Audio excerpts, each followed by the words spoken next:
श्री शिवाय नमस्तुभ्यम हर हर महादेव। देखिए दोस्तों, हम सभी जानते हैं कि कल दिनांक 19 मई को रविवार के दिन वैशाख मास के शुक्ल पक्ष की मोहिनी एकादशी का बहुत ही पवित्र और विशेष दिन है। और यह एकादशी बहुत ही विशेष है क्योंकि यह विशेषकर वैशाख महीने की एकादशी है। और इस दिन आपको मात्र लौंग के जोड़े का बहुत ही चमत्कारिक उपाय करना है। जो आपके जीवन में चाहे किसी भी प्रकार की परेशानी चल रही हो, चाहे आपके जीवन में किसी भी प्रकार की धन से जुड़ी हुई समस्या चल रही हो, चाहे आपके जीवन में क्लेश और समस्याएं बहुत ही अधिक बनी रहती हैं, यदि आपके जो बच्चे हैं वह आपकी बात नहीं मानते हैं, बच्चों का पढ़ाई लिखाई में मन नहीं लग पाता है, या फिर घर में किसी भी प्रकार की बुरी नज़र का दोष है, बुरी नज़र का प्रभाव है, साथ ही साथ यदि आपके घर में ऐसा कोई भी व्यक्ति है जो तेजस्वी नहीं है, यानी कि उसे अपने हर प्रकार के कार्य में आलस आते हैं, उसका किसी भी कार्य को करने में मन नहीं लग पाता है, तब भी आपको यह उपाय करना है। तो देखिए, आज का ये पूरा ही वीडियो बहुत ही ज़्यादा खास होने वाला है क्योंकि आज के इस वीडियो में हम आपको रविवार की एकादशी पर किए जाने वाले बहुत ही चमत्कारिक उपाय बताने वाले हैं। देखिए, रविवार का दिन भगवान सूर्य को समर्पित होता है और एकादशी की तिथि भगवान विष्णु को समर्पित होती है। तो देखिए दोस्तों, आज की जो सभी उपाय हैं पूज्य गुरुदेव की कथा को सुन करके और समझ करके ही आपको समझाने का पूरा प्रयास करेंगे। लेकिन उससे पहले वीडियो को लाइक करें, चैनल को सब्सक्राइब करें और कमेंट में श्री शिवाय नमस्तुभ्यम या फिर ओम नमः शिवाय जरूर लिखें। तो चलिए दोस्तों, जान लेते हैं गुरुजी द्वारा बताए गए पहले उपाय के बारे में। देखिए दोस्तों, इस उपाय को करने के लिए आपको मात्र लौंग का एक जोड़ा लेना है, यानी कि आपको मात्र 2 लौंग लेनी है।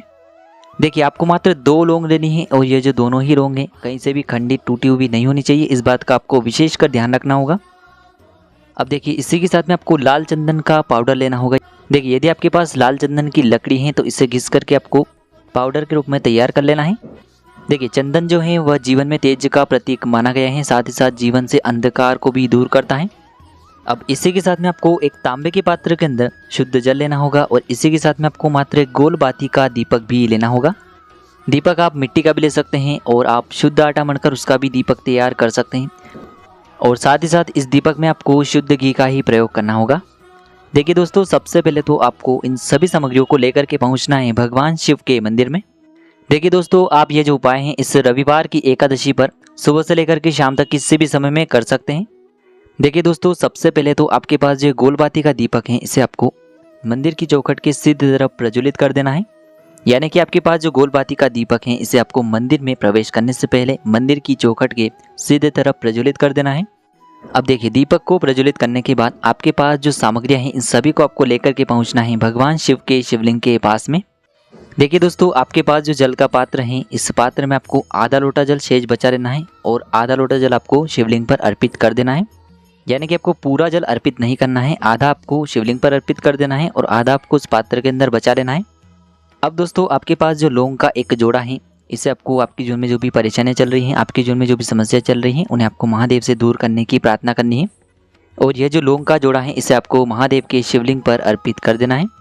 देखिए, जैसे आप ये लौंग का जोड़ा शिवलिंग पर अर्पित करते हैं वैसे आपको अपना हाथ शिवलिंग के ऊपर रखना है और आपको महादेव से प्रार्थना करनी है कि मेरे जीवन की जो समस्या हैं इन सभी को आप दूर करें। यानी कि यदि आपके जीवन में धन की समस्या है, कर्ज की समस्या है, आपका किसी भी कार्य को करने में मन नहीं लग पाता है, घर के जो भी आर्थिक संकट हैं वह सभी दूर हो, व्यापार आपका अच्छे से नहीं चल पा रहा है, घर में लगातार रोग की स्थिति बनी हुई है, यानी कि आपकी जो भी समस्या है उसे आपको महादेव से बोलना है। और ये जो लौंग का जोड़ा आपने शिवलिंग पर अर्पित किया था इसे आपको पुनः शिवलिंग से उठा लेना है।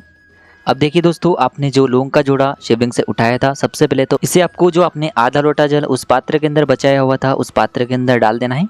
और साथ ही साथ आप जो लाल चंदन का पाउडर लेकर के आए थे इसे भी आपको उसी पात्र के अंदर डाल देना होगा। अब दोस्तों, इस जल के मिश्रण को सीधे लेकर के आपको पहुंचना है आपके घर के आसपास जो भी बेलपत्र का वृक्ष है वहां पर। अब देखिए, इस आधे लोटे जल को आपको अपना नाम और गोत्र को बोलते हुए बेलपत्र के वृक्ष की जड़ में ही अर्पित कर देना होगा। देखिए, जो परेशानी आपने शिवलिंग के वहां पर बोली थी उन्हीं परेशानियों को आपको बेलपत्र के वृक्ष के नीचे भी बोलना है। और ये जो आधा लोटा जल है इसे आपको पूरा बेलपत्र के वृक्ष के नीचे ही समर्पित कर देना होगा। जब भी आप ये जल बेलपत्र के वृक्ष के नीचे अर्पित करेंगे तब आपको अपना जो मुख है वह उत्तर दिशा की ओर रखना है। बस इतना सा उपाय आपको करना है, आपके जीवन की जो भी समस्या है वह निश्चित ही दूर होगी। चलिए दोस्तों, अब हम जान लेते हैं गुरुजी द्वारा बताए गए दूसरे विशेष उपाय के बारे में। देखिए दोस्तों, इस उपाय को करने के लिए मात्र आपको एक प्यारी सी और सुंदर सी बेलपत्र लेनी होगी। देखिए ये उपाय विशेषकर उन लोगों को करना चाहिए जो बहुत अधिक तनाव में रहते हैं, डिप्रेशन में रहते हैं, यानी कि उन्हें किसी न किसी प्रकार की चिंताएं हमेशा सताती रहती हैं। तो विशेषकर ऐसे लोगों को यह उपाय करना चाहिए। तो देखिए इस प्रकार से आपको एक बेलपत्र लेनी है। इसी के साथ में आपको मात्र 1 बूंद शहद लेनी होगी और इसी के साथ में आपको एक चावल यानी कि अक्षत का दाना भी लेना होगा। चावल का जो दाना है वह कहीं से भी टूटा हुआ खंडित नहीं होना चाहिए, इस बात का भी आपको विशेषकर ध्यान रखना होगा। और इसी के साथ में आपको एक तांबे के पात्र के अंदर शुद्ध जल लेना होगा। अब देखिए आपको ये जो सभी सामग्रियां हैं इन्हें लेकर के पहुंचना है सीधे भगवान शिव के मंदिर में। देखिए यह उपाय भी आप सुबह से लेकर के शाम तक किसी भी समय में कर सकते हैं। देखिए दोस्तों, सबसे पहले तो आपके पास जो 1 लोटा जल है इसे आपको धीरे धीरे भगवान शिव के शिवलिंग पर अर्पित करना होगा, सूर्येश्वर महादेव का मन में स्मरण करते हुए। अब देखिए दोस्तों, आपके पास जो शहद है इसे आपको अपने सीधे हाथ की चीटी उंगली के जो पास वाली उंगली होती है, अनामिका उंगली, उसमें आपको शहद लेना है और इस शहद से आपको बेलपत्र की जो बीच वाली बड़ी पत्ती होती है इसकी चिकनी साइड पर एक बिंदी लगा देनी है। अब दोस्तों आपके पास जो चावल का दाना है इसे आपको जो आपने बेलपत्र के ऊपर शहद की बिंदी लगाई थी उसी के ऊपर चिपका देना है।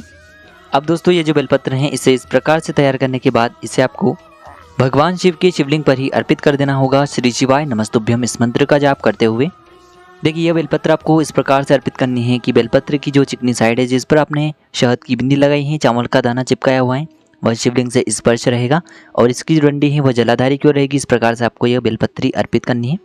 देखिए यदि माताएं अपने बच्चों के लिए यह उपाय कर रही हैं तो उनको प्रार्थना करनी है कि मेरा जो ये बच्चा है यह बात नहीं मानता है, दिन भर ये चिंता में रहता है, तनाव में रहता है, इसका किसी भी कार्य को करने में मन नहीं लग पाता है, उसको बहुत ही अधिक चिंताएं रहती हैं, तो महादेव आपकी कृपा से उसकी जो भी चिंताएं हैं वह सभी समाप्त हो जाएं। इस प्रकार से कामना करते हुए ये बेलपत्री आपको शिवलिंग पर अर्पित करनी होगी। तो इस प्रकार से आपको एक दूसरा उपाय कर लेना है। अब हम जानते हैं तीसरे उपाय के बारे में। देखिए यह उपाय भी बहुत ही खास होने वाला है क्योंकि इस उपाय के माध्यम से आपके जीवन में तेज की वृद्धि होने वाली है, यानी कि आपके जीवन से जितना भी अंधकार है वह सभी दूर होने वाला है। तो देखिए इस उपाय को करने के लिए आपको मात्र 1 गुड़ का टुकड़ा लेना होगा। गुड़ का जो टुकड़ा है वह आपके जीवन में तेज की वृद्धि करता है, साथ ही साथ आपके जीवन में जो भी अंधकार है उसे दूर करने का कार्य करता है। साथ ही साथ आपको एक चावल यानी कि अक्षत का दाना लेना है। ये चावल का दाना आपके जीवन में सुख शांति लेकर के आने वाला है, आपके जीवन में जितनी भी धन की समस्याएं हैं उन सभी को दूर करने वाला है।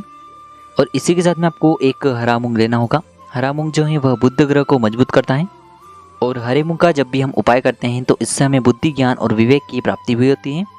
तो ये तीनों ही सामग्रियां मात्र आपको एक एक लेनी है। आपको 1 गुड़ का टुकड़ा लेना है, 1 चावल का दाना लेना है और इसी के साथ में आपको 1 हरा मूंग लेना है। देखिए आप जो हरा मूंग और चावल का दाना लेंगे वह कहीं से भी टूटे हुए खंडित नहीं होने चाहिए, इस बात का आपको विशेषकर ध्यान रखना होगा। इसी के साथ में आपको एक तांबे के पात्र के अंदर शुद्ध जल लेना होगा अपने घर से। अब देखिए दोस्तों, इन सभी सामग्रियों को लेकर के आपको पहुंच जाना होगा भगवान शिव के मंदिर में। देखिए आप ये जो उपाय हैं इसे सुबह से लेकर के शाम तक, रात्रि तक किसी भी समय में कर सकते हैं, लेकिन आपको ध्यान रखना है कि विशेषकर आपको इस उपाय को रविवार के दिन ही करना होगा। देखिए दोस्तों, सबसे पहले तो आपके पास जो गुड़ का टुकड़ा है, 1 चावल का दाना है और 1 हरा मूंग है, इन तीनों को आपको एक साथ शिवलिंग के सामने ही उस जल के पात्र के अंदर डाल देना होगा। देखिए यह जो उपाय है सर्व मनोकामना पूर्ति का उपाय होने वाला है, क्योंकि इन तीनों ही सामग्रियों से आपकी जो भी मनोकामना है वह निश्चित ही परिपूर्ण हो जाती है। देखिए यदि आपकी जीवन में तेज होगा तो सभी आपसे अच्छे से वार्तालाप करेंगे, यानी कि अच्छे से बात करेंगे, जिससे कि आपका जो मान सम्मान है वह बढ़ता है। और साथ ही साथ जो चावल का दाना है वह घर में सुख शांति के लिए होता है, धन में वृद्धि के लिए होता है और हरा मूंग जो है वह बुद्धि, ज्ञान और विवेक की प्राप्ति के लिए होता है।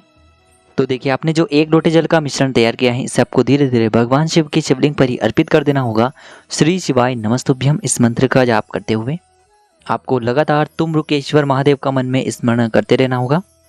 देखिए तुमरुकेश्वर महादेव का उपाय करने से यह जो उपाय है और अधिक प्रभावशाली हो जाता है। तो तुमरुकेश्वर महादेव का स्मरण करते हुए आपके जीवन में जो भी परेशानियां हैं उन्हें दूर करने की आपको प्रार्थना कर लेनी है। तो इस प्रकार से आपको एक सुंदर सा और सरल सा उपाय करना है जीवन में तेज की प्राप्ति के लिए और साथ ही साथ जीवन से संकटों को समाप्त करने के लिए। तो देखिए दोस्तों, इस प्रकार से आज के इस वीडियो में हमने आपको रविवार की इस विशेष एकादशी पर किए जाने वाले 3 चमत्कारिक और नए उपाय बताएं, जो भी आपकी समस्या के लिए उचित हैं, सरल हैं, उसे आप कर सकते हैं। यदि उपाय से जुड़े हुए किसी भी प्रकार के सवाल रहते हैं तो कमेंट में पूछ सकते हैं। उपाय को करते समय किसी भी प्रकार की गलतियां न करें। श्री शिवाय नमस्तुभ्यम। हर हर महादेव।